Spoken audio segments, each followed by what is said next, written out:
Hi, I'm Blair Hammond, General Pediatrician and co-founding director of the Mount Sinai Parenting Center. Today, we'll be discussing the topic of telehealth visits for your children.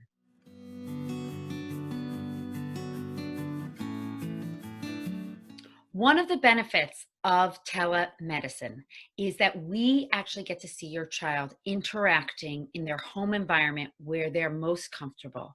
And as we try to always promote development and observe development carefully, we can often do this better in a telehealth visit than actually in person in the office, where your child might be more stressed and has less toys and familiarity with the environment.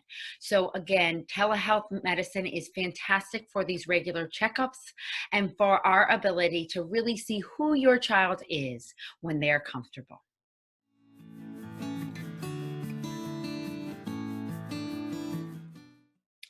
Parents can prepare for a telehealth visit by first making sure you know how to log in advance so that you're ready for the visit to start on time. You might want to think any information that the pediatrician needs for the visit. For well visits, that might be like a weight or a height if you're able to get it. If you think there may be medication that could be prescribed, you might also need a weight in that case too. And if your child is still at the age where they nap, you might want to think about scheduling that visit at a time when your child is awake if the pediatrician actually needs to see your child to assess something. For rashes, cuts, things like that, make sure you can expose the area. If your child has a cold or some symptom that might be an infection, it can be helpful to have taken the temperature of the child before the visit.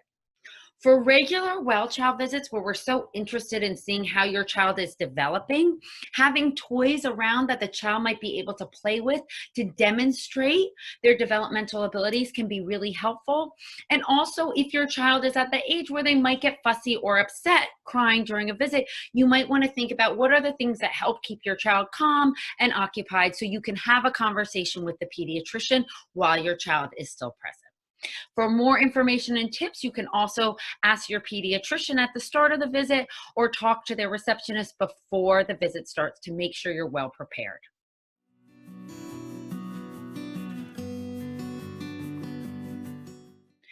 In the first 18 months of life, most of those visits require vaccines, and a child will have to be brought into the doctor for those regular checkups.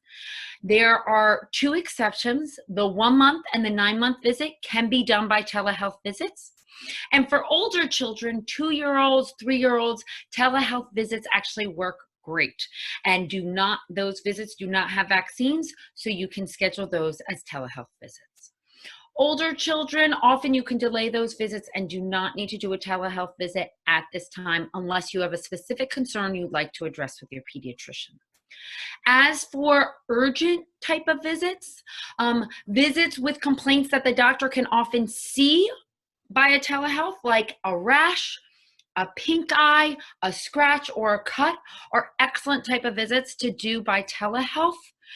Things that may involve increased work of breathing, your child seeming sicker, like severe belly pain versus just a typical diarrhea type of thing, those are visits we'd actually want to see you in person. If you ever have a question about which visit, whether it should be telehealth or an in-person visit you should do, you can usually talk to either your pediatrician or their receptionist to get a good idea of which would be more appropriate for your child. Thank you for joining us today. For more helpful parenting information, please visit mountsinaiparenting.org.